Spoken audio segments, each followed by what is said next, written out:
Hello दोस्तों, आज नया व्लॉग शुरू कर रहे हैं। मैं हूं गांव में और मैं गांव को एक्सप्लोर करूंगा। आज मैं छत से वीडियो शूट कर रहा हूं और सूरज लगभग छिपने जा रहा है और ये गांव का व्यू है।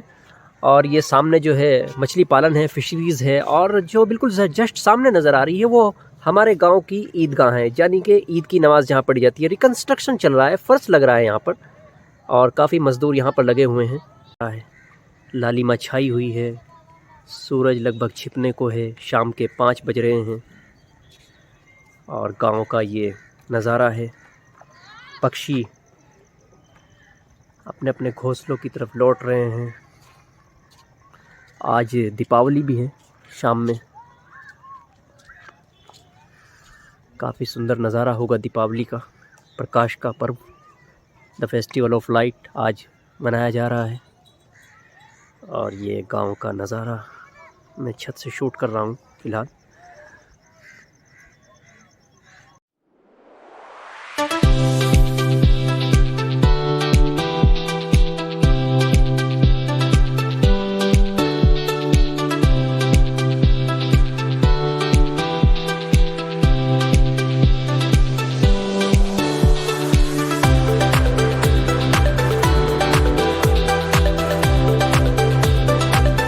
सनसेट लगभग होने जा रहा है। शाम के 5:30 बज रहे हैं और सनसेट हो रहा है। और रात को हम पास के टाउन में जा रहे हैं, टाउन में घूमने के लिए निकले हैं। आज the light of festival Diwali मनाया जा रहा है। देखिए किस तरीके से सजा हुआ है गांव, हमारे पड़ोस का गांव है ये। अभी फ़िलहाल हम टाउन जा रहे हैं, कुछ काम से जाना पड़ गया है। रात का समय है और दिवाली बड़े हर्षोल्लास के साथ मनाया जा रहा है। दिवाली के कारण ये घर सजे हुए हैं, द फेस्टिवल ऑफ लाइट। विभिन्न संस्कृतियों वाले भारत का एक प्रमुख त्यौहार दीपावली। भारत में बहुत से त्यौहार मनाए जाते हैं, उनमें से एक प्रमुख त्यौहार है ये।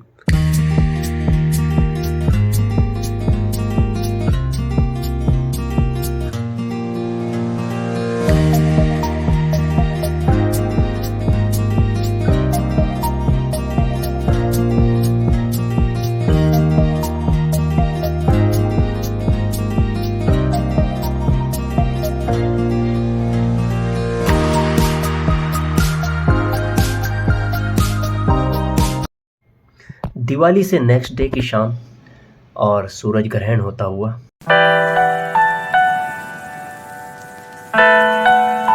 सोलर एप्लिक्स की यह घटना। खेतों की तरफ चल रहे हैं अब और जाकर खेतों पर देखते हैं वहाँ के नज़ारे।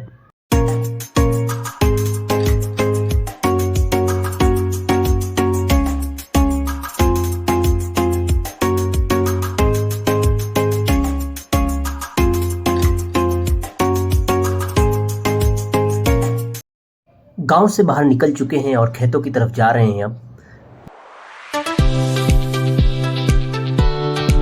ये हमारे गांव की नदी है जिसके किनारे पर हमारा गांव बसा हुआ है, और काठा नदी हालांकि भी ये जलवायु परिवर्तन का शिकार हो चुकी है, लगभग सूख चुकी है, कभी भी इसमें पानी नहीं आता।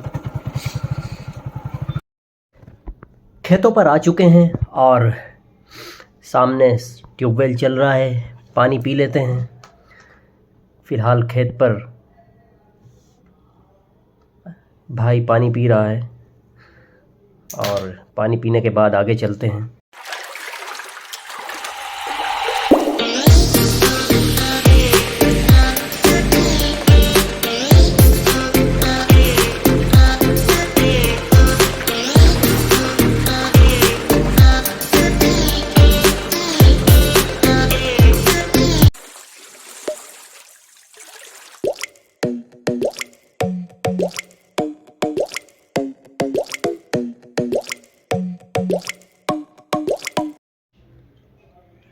मेरे दाहिनी ओर आम का बाग नज़र आ रहा है। हालांकि अब आम का समय नहीं है, इसका समय होता है मई, जून, जुलाई।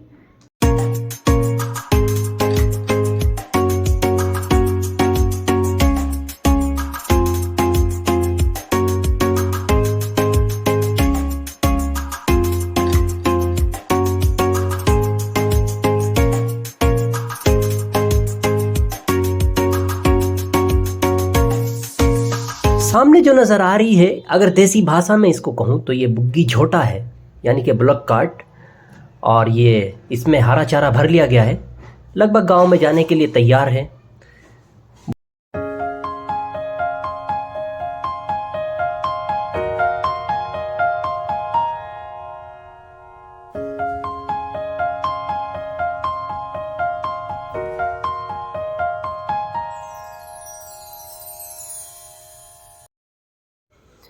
सिंचाई का मुख्य साधन ट्यूबवेल है।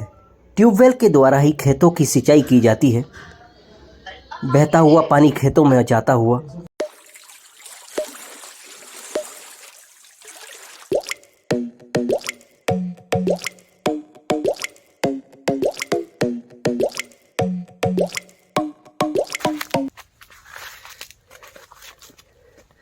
गन्ने की फसल लगभग तैयार खड़ी है। प्राइस सत्र शुरू होने वाला है और ये हमारे यहाँ गन्ने की फसल मुख्य रूप से उगाई जाती है। मुख्य फसल है गन्ना। वैसे धान भी है और गेहूं भी है, लेकिन गन्ना बेल्ट हमारा जो इलाका है शामली वेस्टर्न यूपी में, ये गन्ना बेल्ट इलाका बोला जाता है। और गन्ने की फसल हमारे गांव की भी मुख्य फसल है और ये लगभग तैयार हो चुकी है। अब इसका प्राइस सत्र शुरू होने वाला है और ये यहाँ से कटने के बाद मिल में जाएगी, उसके बाद इससे चीनी निर्मित की जाती है। और जैसा कि आप सभी जानते हैं, भारत इस टाइम चीनी उत्पादन में नंबर 1 बन चुका है। ये खड़ी है धान की फसल।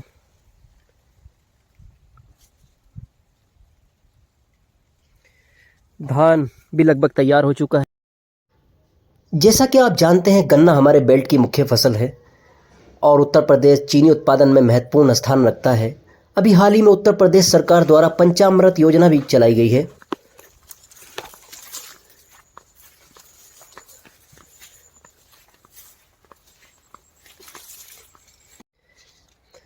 खेतों के बराबर में है काठा नदी।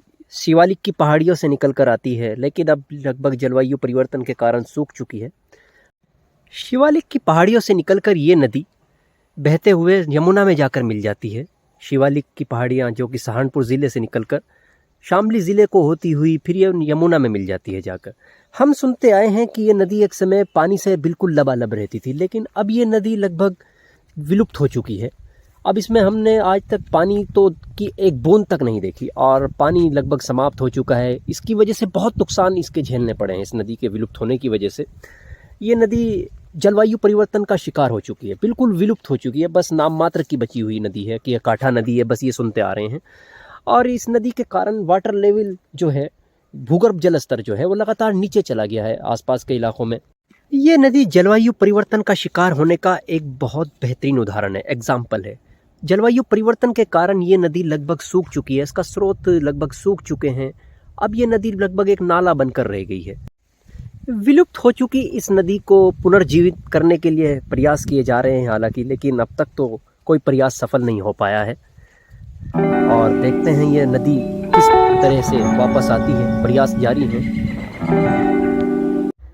1966 में जब हरित क्रांति की शुरुआत हुई तो उसमें एक विशेष प्रकार के बीज को अपनाया गया, मैक्सिकन टाइप, जो कि अत्यधिक मात्रा में जल और खाद लेता था।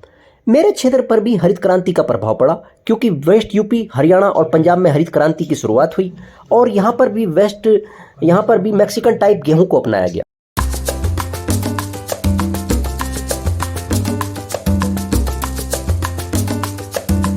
हरित क्रांति के फलस्वरूप उत्पादन में वृद्धि हुई, संपन्नता बढ़ती गई। उसके बाद नलकूपों में भी वृद्धि होती चली गई, जिसकी वजह से लगातार भूगर्भ जल स्तर नीचे जाता गया और उस पर सोने पे सुहागा काम किया इस नदी के विलुप्त होने ने। यह नदी विलुप्त होती गई, जो कि यहाँ पर भूगर्भ जल स्तर का मुख्य स्रोत था, वो सूखती चली गई। उसके बाद वाटर लेवल लगातार नीचे होता चला गया और उसके नुकसानात आगे जाकर धीरे धीरे नजर भी आने लगे। जलवायु परिवर्तन की वजह से ये नदी विलुप्त तो हो गई, लेकिन इसकी वजह से वाटर लेवल लगभग खराब होता चला गया।